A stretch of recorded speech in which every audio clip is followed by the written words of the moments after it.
오늘 말씀의 제목은 참된 경건이라고 하는 제목으로 여러분과 나누기를 원합니다. 추석 연휴가 시작되었죠. 그래서 전국적으로 많은 이동이 있는데 가족과 친지가 서로 만나는, 그래서 이 즐거운 그런 시간이 되기도 하지만은 또 여러 가지 이권 다툼도 있고 또 가족 간에 여러 감정이 상하고 불화가 일어나는 그런 만남이 되기도 합니다. 그래서 오늘 말씀을 통해서 참된 경건에 대해 살펴보면서 어떠한 추석 연휴를 우리가 지내야 될지 생각해 보는 그런 시간이 되었으면 좋겠습니다. 경건이라고 하는 이 단어는요, 두 가지 의미로 분류해 볼 수 있어요. 첫 번째는 피조물에 의한 경건을 하나를 들 수 있는데, 그것은 무엇으로 드러나냐면 도덕성으로 나타나는 우리 마음의 심리적인 어떤 자세라는 거죠. 그런데 하나님에 의한 경건은 무엇이냐면 하나님의 존재에 대해서 확신하는, 그것을 전제로 해서 진리에 대한 마음의 자세다, 이렇게 말할 수가 있어요. 이것은 오늘 본문 속에서는 사실 이 경건이 후자에 관련된 것이거든요. 그래서 원문에는 헤시드라고 하는 이 단어를 사용하는데 충실하다, 그리고 친절하다, 성자, 이런 의미를 담고 있어요. 그래서 경건에 대해서 우리가 이렇게 살펴볼 건데, 지금 두 가지 이 경건 의미를 두 가지로 분류해 볼 수 있다 했잖아요. 그것에서 잘 나타내 주고 있는 것이 디모데전서 4장에 있는 말씀입니다. 우리 한 목소리로 합독하십니다.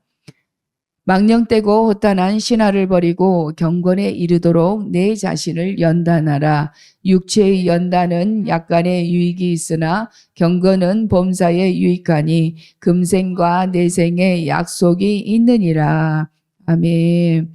육체의 연단은 약간의 유익이 있다라는 거예요. 그렇지만 경건은 범사에 유익하다. 금생과 내생의 약속이 있다. 이렇게 말씀해 놓고 있는 것을 볼 수 있습니다.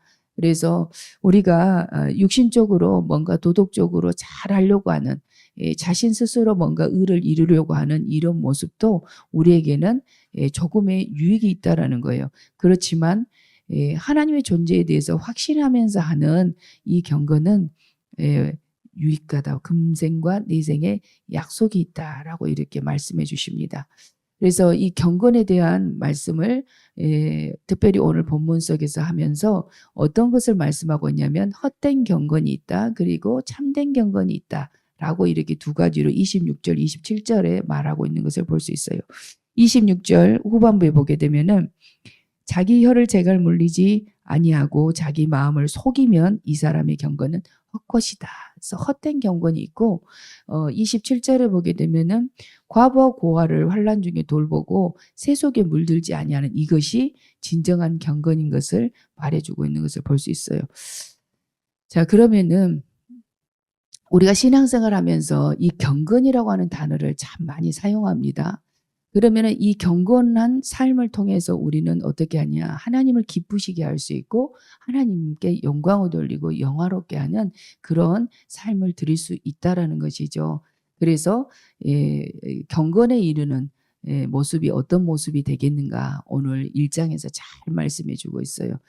먼저 첫 번째는 19절에 보니까요. 경건한 사람들은 성내기를 더디한다라고 이렇게 말하고 있습니다. 성내기를 더디한다. 19절에 그러거든요. 사람마다 듣기는 속히 하고 말하기는 더디하며 성내기도 더디하라. 경건에 이르는 자의 모습은 이렇게 성내기를 더디해야 된다라고 말하고 있는 것이죠. 우리는 감정에 굉장히 충실해요. 그래서 어떤 일에 딱 직면하게 되면은 제일 먼저 감정이 딱 반응을 하는 것을 볼 수 있습니다. 그래서 분노를 딱 일어나면 어떤 반응을 보이냐면 15초 동안에 이 분노의 호르몬이 이렇게 생성이 된다라는 거예요. 그래서 분노를 다스리는 15의 법칙이라고 하는 것을 이렇게 말씀하신 분이 있습니다. 서울 백병원에 있는 우종민 교수님, 정신과 교수님이신데 그분이 쓴 글에 보게 되면은 분노를 다스리는 15의 법칙을 말해요. 15라는 숫자가 참 중요하다, 이렇게 말하고 있는 것을 볼 수 있었어요. 왜냐하면 15초 동안에 분노의 이 호르몬이 이렇게 생성이 된다는 거예요. 그래서 우리는 참을 때 15초를 참아야 된다는 거예요. 그러면 이렇게 생성이 되면서 점점 사라지게 된다는 것이죠. 자, 두 번째로는요, 15분을 기다려야 된다라고 말하고 있어요. 15분을 기다려야 된대. 그러면 이 분노가 일어나던 이것들이 완전히 이렇게 사라지게 된다라고, 그 교수님은 그렇게 말하고 있는 것을 볼 수 있어요. 그런데 우리가 이 처음 15분을 기다리지 못해가지고 사고가 터진다라는 것이죠. 그래서 어려운 일을 많이 당하게 된다고 합니다. 우리의 감정이 평상시는 어떤 일을 당해도 이렇게 잘 이렇게 안정될 수 있는데 우리가 어려운 상황 속에 놓이게 되면은 이 감정이 조절이 잘 안 될 때가 있어요. 평소에는 동일한 일들을 경험을 해도 이것을 그럴 수도 있지 이렇게 넘길 수 있는데 내가 좋지 않은 상황 가운데 놓여 있을 때는 이 수용하는 능력이 떨어진다는 것입니다. 그래서 한 예로 예전에 이런 기사를 읽은 적이 있어요. 비행기 그 하기 명령이 떨어져 가지고 승객들이 전부 어쩌냐면은 탑승을 해 있다가 전부 비행기 밖으로 이렇게 내려가는 사건이 있었어요. 그래서 복도 통로에 지금 사람들이 다 대기 중에 있는데 한 사람이 이렇게 지나가면서 좁은 통로 속에서 이게 몸을 스치게 되었더라는 거예요. 그러다 보니까 지나가는 사람은 남성이었고 이 스침을 당한 사람은 누구였냐면 여성이었다는 거죠. 근데 여성이 기분이 상한 거예요. 그래서 다른 때 같으면 그렇게 안 했겠지만 지금 어려운 상황 가운데 이렇게 밖에서 대기하고 있는데 힘들었던 거죠. 그러다 보니까 혼잣말로 그 상대를 향해서 말한 게 아니고 혼잣말로 한다는 것이 욕설을 이렇게 했다라는 겁니다. 그러다 보니까 그 스치고 지나갔던 이 남성이 그게 귓가에 들려오는 거잖아요. 그러니까 돌아보면서 지금 뭐라고 했어? 딱 이렇게 반응을 즉각적으로 보였다는 거예요. 그랬더니 여성이 혼자가 아니고 거기에 남편이 있었던 모양이에요. 그래서 남편이 달라들어서 서로 이렇게 싸우게 되는 그런 사건들이 이렇게 신문지상에 있었던 것들을 보았습니다. 참 그래서 뭐냐면은 우리는 이렇게 그 분노가 일어날 때 15초를 참으라는 거예요. 그리고 15분 동안 잠잠히 기다리라는 겁니다. 그러면 이걸 완전히 해결할 수 있다는 거예요. 그런데 이걸 참지 못했을 때 사고가 빵 터졌어요. 그러면 이제 어떻게 됩니까? 해결하기 위해서 얼마나 많은 노력을 해야 되냐면 15번을 잘해야 된다는 거죠. 상대에게. 그래서 어떤 관계가 틀어졌을 때에 뭐 부부 관계도 마찬가지고 일상에서 만나는 사람들과의 관계성 속에서도 우리는 이 관계를 회복하기 위해서 몇 번을 15번을 잘해야 겨우 문제를 해결할 수 있다라고 하는 거예요. 어떤 것이 더 쉽겠습니까? 참은 것이 쉽겠죠. 근데 우리는 보통 어떻게 하냐면 15초도 못 참아서 사고를 터뜨리는 것이 우리 인생이에요. 그래서 야, 그래서 15라는 숫자가 참 중요하다. 그 우종민 교수님은 이렇게 말하고 있어요. 우리가 분노를 다스리는데 제가 정리를 해봤어요. 분노를 참는 게 중요하다는 거죠. 제가 생각해 보니까 집에서 이렇게 교회에 오려고 하면은 집에서 이렇게 뭔가 단장하고 이렇게 나오는 과정 속에서도 우리의 감정이 틀어질 수 있다라는 거예요. 우리가 그렇게 약한 존재들입니다. 겨우 왔어요.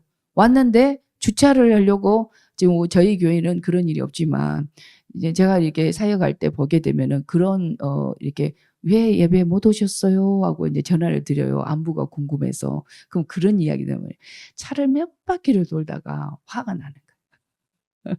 또 뭐 주차를 하다가 감정 트러블이 생겼어. 서로 이렇게 주차를 파킹하려다가 그러면 이제 이 감정을 못 이기니까 어떻게 했냐면 화난 김에 예배 안 드리고 집에 가버려요.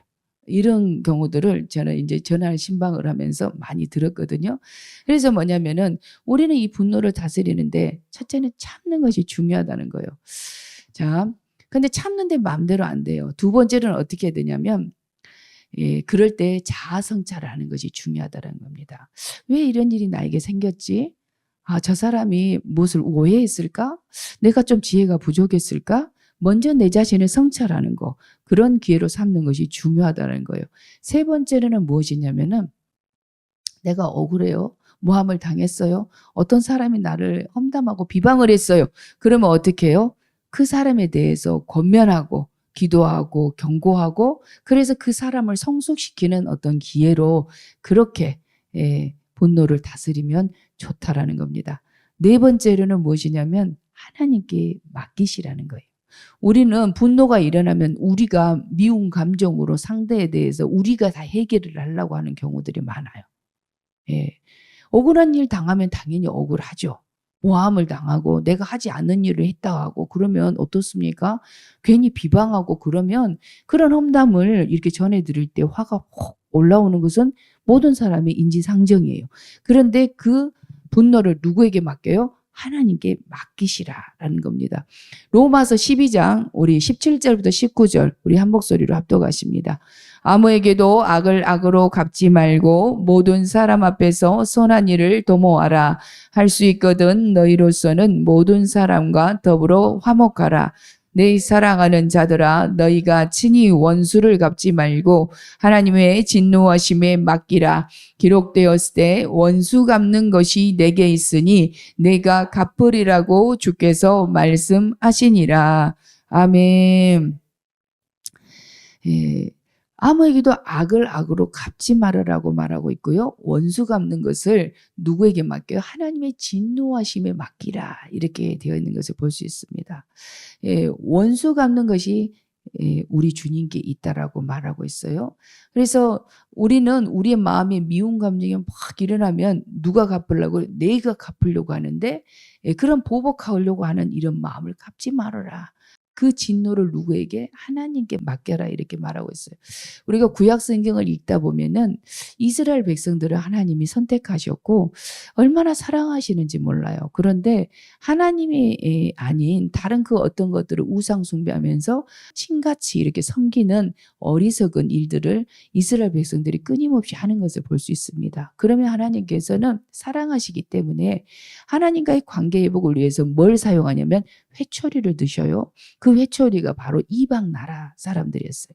그러면 침략을 받고 나라가 멸망하고 이런 과정 속에서 회개하고 다시 하나님을 부르짖고 회복하는 과정이 이렇게 일어납니다. 그러면은 매를 때리는 것으로만 끝나느냐? 그 도구, 매로 사용했던 이방 나라들에 대해서 이제 이스라엘은 회복하고 열방은 이렇게 하나님께서 심판하시는 것들을 끊임없이 우리는 볼 수 있다라는 거예요.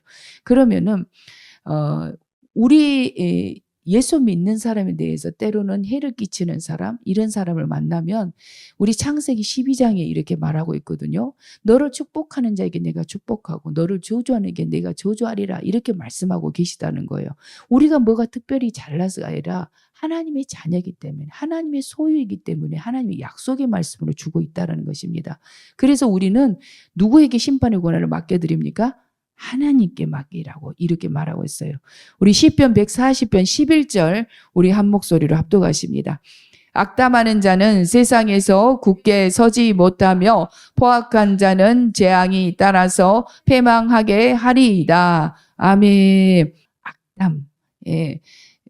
그래서 운전하다가 많은 분들이 그런 실수들을 많이 해요. 난 평생 운전만 하고 살아라. 이렇게 말하는 분들을 때로는 봤어요. 왜냐하면 운전하다가 감정 개입이 되고 뭐 이렇게 나쁘게 말하고 막 욕설을 들으면 이렇게 여성 운전자들이 이렇게 어떻게 해보지 못하잖아요. 그러니까 창문을 닫고 사람들이 대부분 이렇게 반응하는 경우들이 있단 말이에요. 억울한 일을 당하면은 우리는 분노가 막 감정이 일어난다는 거죠. 그렇지만 저와 여러분은 어떻게 반응해야 된다고요? 하나님께 맡기는 그런 은혜가 있기를 예수님의 이름으로 축원합니다. 마지막으로는요. 5번째 성령의 도우심을 구하며 기도함으로 분노를 다스리라 라고 이렇게 정리해 보았어요. 로마서 8장 26절 우리 한 목소리로 합독하십니다. 이와 같이 성령도 우리의 연약함을 도우시나니 우리는 마땅히 기도할 바를 알지 못하나 오직 성령이 말할 수 없는 단식으로 우리를 위하여 친히 간구하시느니라. 아멘. 우리는 어떻게 기도할 바를 알지 못한다는 것. 내가 힘든 일을 당했어요. 억울해요. 그럼 우리는 어떻게 기도할지 모르고 하소연하는 경우들이 많아요. 그런데 성령의 도우심을 구하라는 거죠. 그러면 성령이 말할 수 없는 탄식으로 우리를 대신해서 간구하신다. 우리를 대신해서 신원해 주신다는 겁니다.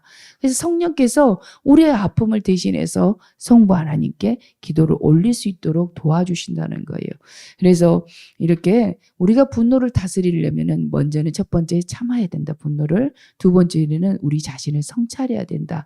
그리고 세 번째는 무엇이었습니까? 상대를 권면하고 또 기도하고 경고하고 그를 성숙시키는 그런 기회로 삼아라. 네 번째로는 하나님께 맡겨라. 그리고 다섯 번째는 성령의 도우심을 구해라. 이렇게 정리를 해봤어요. 분노를 다스리는 데 있어서. 자, 이것은 무엇이었어요? 1장에서 말하고 있는 참된 경건에 이르려면 첫 번째 성내지 말아라 하는 것에 속해 있는 말씀이었어요. 자, 두 번째로는 무엇이냐면은 참된 경건에 이르려면 22절을 통해서 알듯이 말씀을 행하는 자가 되라라는 거예요. 22절 우리 합독하십니다. 너희는 말씀을 행하는 자가 되고 듣기만 하여 자신을 속이는 자가 되지 말라. 아멘. 말씀을 행하는 자가 있고 듣기만 하고 행하지 않는 사람이 있다라는 거죠. 말씀은 우리가 헬라어로 로고스라고 이렇게 말을 합니다. 근데 하나님 말씀을 듣는 것에만 우리는 머무르게 된다라면 우리는 어쩌냐면 하나님의 말씀과 상관없는 삶을 살고 있다라는 것이죠.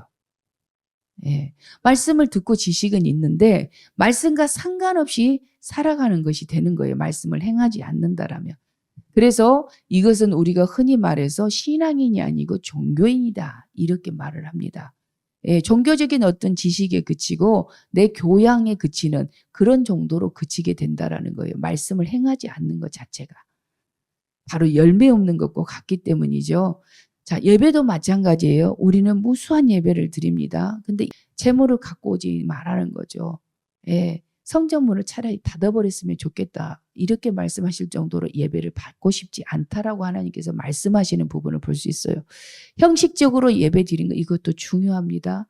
그런데 말씀을 지식적으로만 듣고 말씀을 살아내지 못한다라면 진정한 예배는 어쩌냐면 여기에서 예배를 드리고 문을 열고 나가서의 우리의 삶의 자세, 이것이 바로 삶의 진정한 예배가 되는 줄로 믿습니다.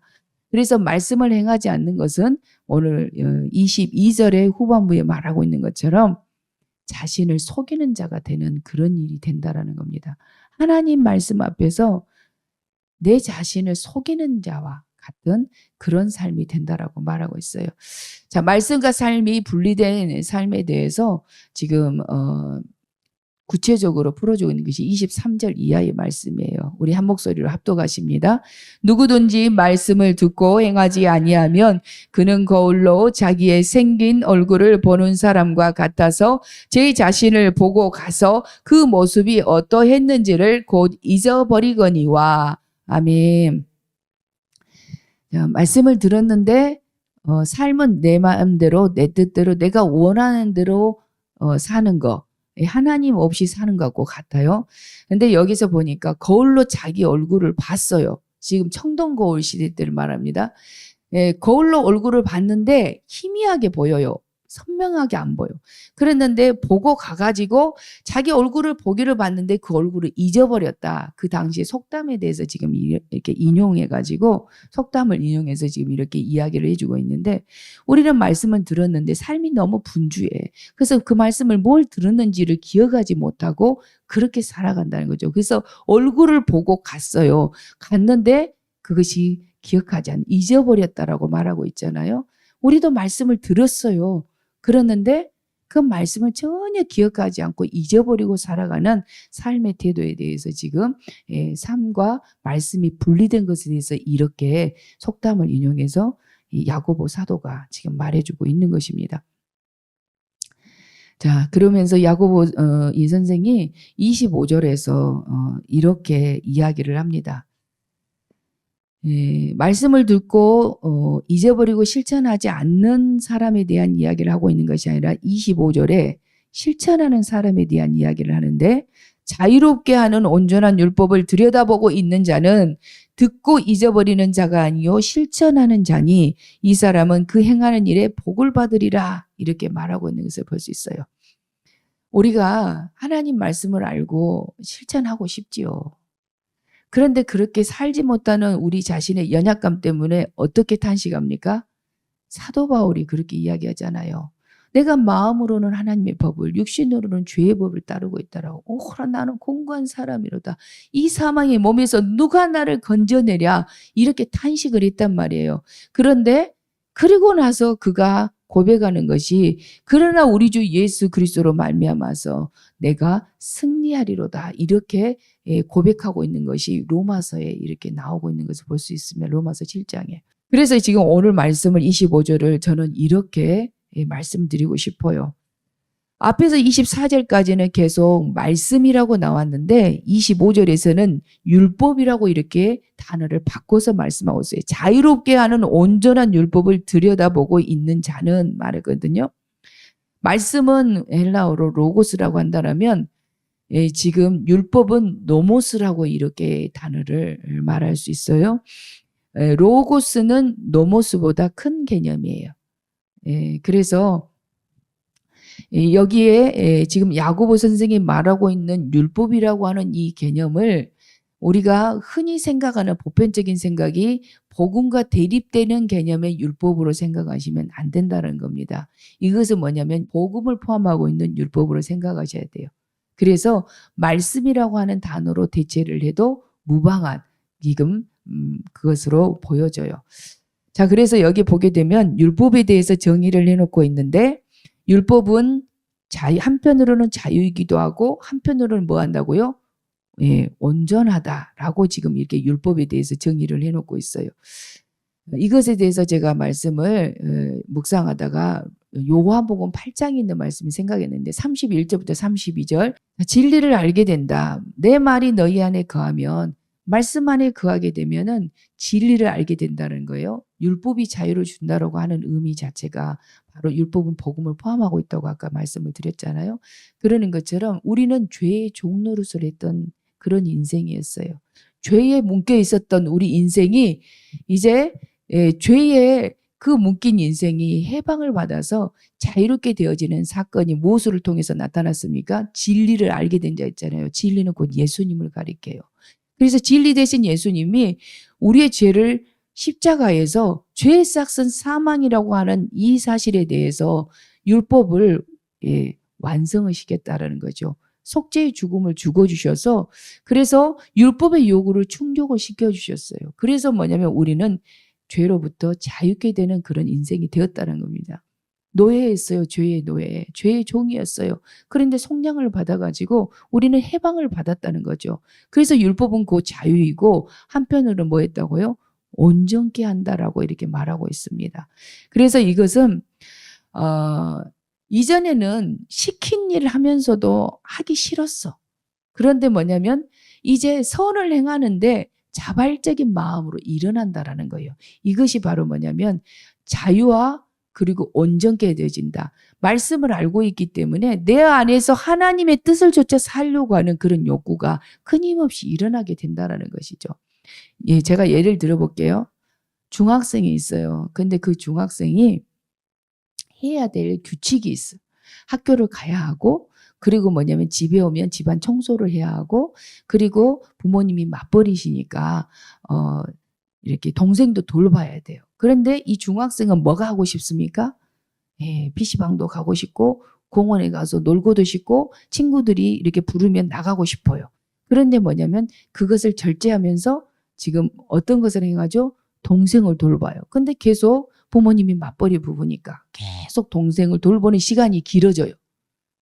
그러면서 어쩌냐면 동생을 사랑하는 마음이 생겨지고 또 어떻습니까? 부모님의 마음도 이해를 하고 그러다 보니까 가족끼리 돈독해지고 이렇게 된다는 거죠. 자발적인 것이 되어진다는 거죠. 더 좋은 것을 얻게 된다는 지금 이야기를 이렇게 한번 풀어봤어요. 신앙생활도 마찬가지라는 것을 말씀을 드리는 것입니다. 율법은 우리를 얽매이고 있는 것이 아니라 자유를 주는 것이에요. 그리고 우리를 온전하게 해주는 그러한 것임을 우리가 알게 된다라고 한다면 우리는 듣기만 하는 자가 아니라 행하는 그런 삶을 살게 되는 줄로 믿습니다. 아멘. 그래서 이러한 자는 말씀을 실천하는 자는 25절 후반부에 보니까 그 행하는 일에 복을 받으리라 이렇게 말해놓고 있어요. 복을 받게 된다. 헬라어로 마카리오스라고 이렇게 말하거든요. 행복이다라고 이렇게 우리가 말을 해요. 마태복음 5장에 보게 되면은 예수님께서 팔복에 대한 이야기를 산 위에 올라가셔서 이렇게 무리들을 가르치십니다. 심령에 가라는 자는 복이 있나니 천국이 저희 것이며 애통하는 자는 복이 있나니 저희가 위로를 받을 것이며 예, 온유한 자는 복이 있나니 저희가 땅을 기업으로 받을 것이며 하면서 이렇게 강론을 하셨어요. 산상수훈을 하셨는데 팔복에 대한 얘기 거기에서 이 복도 동일하게 마카리오스 단어를 사용하고 있어요. 예, 행복. 이 여기에서 복은 우리가 흔히 생각하는 부자가 되고 성공하고 내가 권세를 얻게 되고 명예를 얻고 이런 복을 말하고 있는 게 아니고 땅의 복을 말하고 있는 것이 아니라 하나님의 복을 지금 말하고 있다라고 하는 것입니다. 그래서 여기에 말씀을 듣고 실천하는 자는 이 사람은 그 행하는 일에 복을 받으리라. 하나님의 복을 받게 된다. 행복을 누리게 된다라고 지금 말하고 있어요. 자, 여기에서 보니까 실천 부분을 말하니까 행위에 대한 것을 지금 다루고 있잖아요. 그렇죠? 예, 행동에 대한 이야기를 다루고 있어요. 종교개혁주일이 10월 마지막 주일인데 예, 마틴 루터가 이 종교개혁을 할 때 비텐베르크 성당 앞에다가 95개 조항에 이런 반박문을 갖다가 붙여놓고 이렇게 카톨릭이 대항을 했는데 그때에 걸었던 오직 믿음으로 오직 말씀으로 오직 은혜로 이것을 들고 종교개혁을 그가 했다라는 것이죠.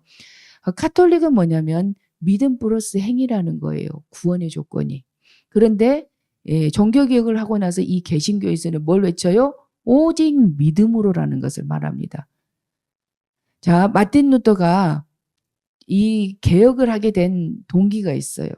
자기가 이 죄의 문제를 해결해 보려고 속에서 일어나고 있는 이 죄와의 씨름 이것을 해결해 보기 위해서 그 성당의 이 계단을 무릎으로 기어보고 고행을 해보고 해봐도 씻어지지가 않더라는 겁니다. 죄의 문제를 스스로 해결할 수 없었던 거예요. 하나님 앞에 언제나 이 죄의 문제를 들고 고통하고 그렇게 있을 때에 그의 스승이었던 암브로시스가 그런 이야기를 해줬어요. 오직 의인은 믿음으로 말미암아 산다라고 하는 이 하박국 선지자의 그 말씀. 그래서 이 로마서에서 그 말씀을 인용을 했잖아요. 예? 로마서를 썼던 사도 바울이. 그래서 그 말씀에 이 지금 이 마틴 루터가 깨어지게 되는 거예요. 그래서 내가 행위로 구원을 받는 게 아니라 믿음으로 구원을 받는구나 라고 하는 것을 깨달으면서 그가 종교 개혁이 된 거예요.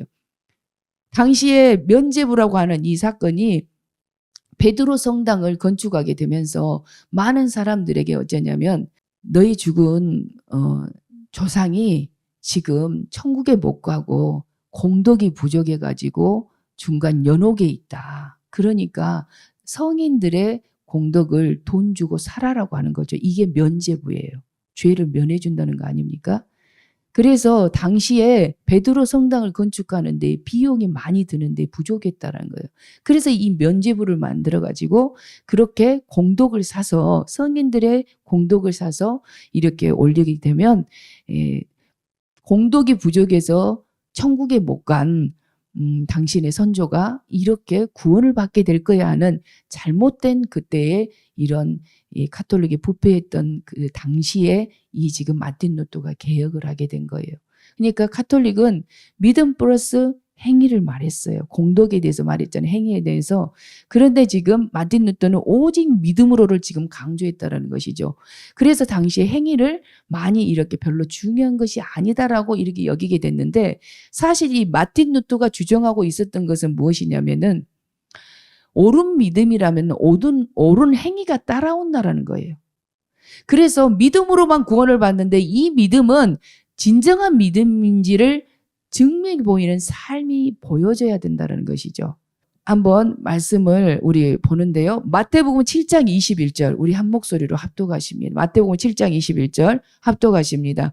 나더러 주여 주여 하는 자마다 다 천국에 들어갈 것이 아니요 다만 하늘에 계신 내 아버지의 뜻대로 행하는 자라야 들어가리라. 이렇게 말씀을 하는데요.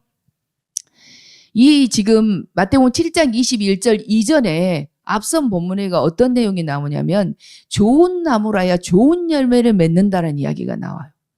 예, 나쁜 나무에서 좋은 열매를 거둘 수 없다라는 거죠. 이것은 뭐냐면 열매에 대한 얘기를 하고 나서 지금 21절에 마태복음 7장 21절에 후반부에 이렇게 나온다는 거죠. 나더러 주여 주여 하는 자마다 다 천국에 들어갈 것이 아니요 다만 하늘에 계신 내 아버지의 뜻대로 행하는 자라야 들어가리라 이렇게 말해요. 열매가 없는 나무는 어쩌냐면은 쓸모가 없어요. 예, 과실나무에서 뭘 원해서 과실나무를 키웁니까? 영양분을 주고 열매를 거두기 위해서. 그래서 예수님께서도 베다니에서 이렇게 지나가다가 시장하셨어요. 무화과 열매를 따먹게 해서 이스라엘은 배고픈 자, 이렇게 그 소외된 자, 이런 자들이 약자들이 먹을 것이 없을 때 무엇을 먹었냐면은 무화과 나무를 따서 먹었단 말이에요. 지천에 널려 있으니까. 그런데 무화과 나무가 먹을 게 없는 거예요. 그래서 잎사귀만 무성해. 무화과 나무 같이 잎사귀만 무성하는 거예요. 그러니까 이 나무를 향하여 저주하잖아요. 그러니까 말라져 버리는 사건을 통해서 이스라엘을 심판하시겠다는 걸 나타내 보여준 사건을 우리는 잘 알고 있습니다. 그러듯이 우리의 신앙생활도 마찬가지예요. 우리의 믿음이 종교인이 아니라 신앙인이라면 반드시 뭐냐면 삶에 예수님을 보여줄 수 있는 그런 삶의 열매가 분명히 필요하다라는 것을 우리는 알 수 있어요. 옳은 믿음은 옳은 행위로 증명이 되어져야 된다라고 하는 것을 우리는 알 수 있습니다. 자, 참된 경건에 이르기 위해서 첫 번째는 성내지 마라. 두 번째는 무엇이었습니까? 말씀을 행하라. 행하는 자가 되라라는 것이에요. 이제 세 번째입니다. 26절 우리 한 목소리로 압독하십니다. 누구든지 스스로 경건하다 생각하며 자기 혀를 제갈 물리지 아니하고 자기 마음을 속이면 이 사람의 경건은 헛것이라. 아멘. 자기 혀를 제갈 물리지 아니하면, 다시 말해서 이 언어, 절제된 언어 생활을 해야 된다라고 지금 말하고 있는 거예요.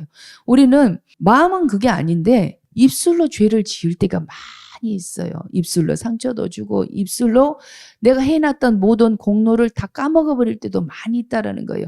혀를 제갈 물리라. 이렇게 말하고 있는 것을 볼 수 있습니다. 27절 경건에 이르기 위해서 네 번째입니다. 합독하십니다.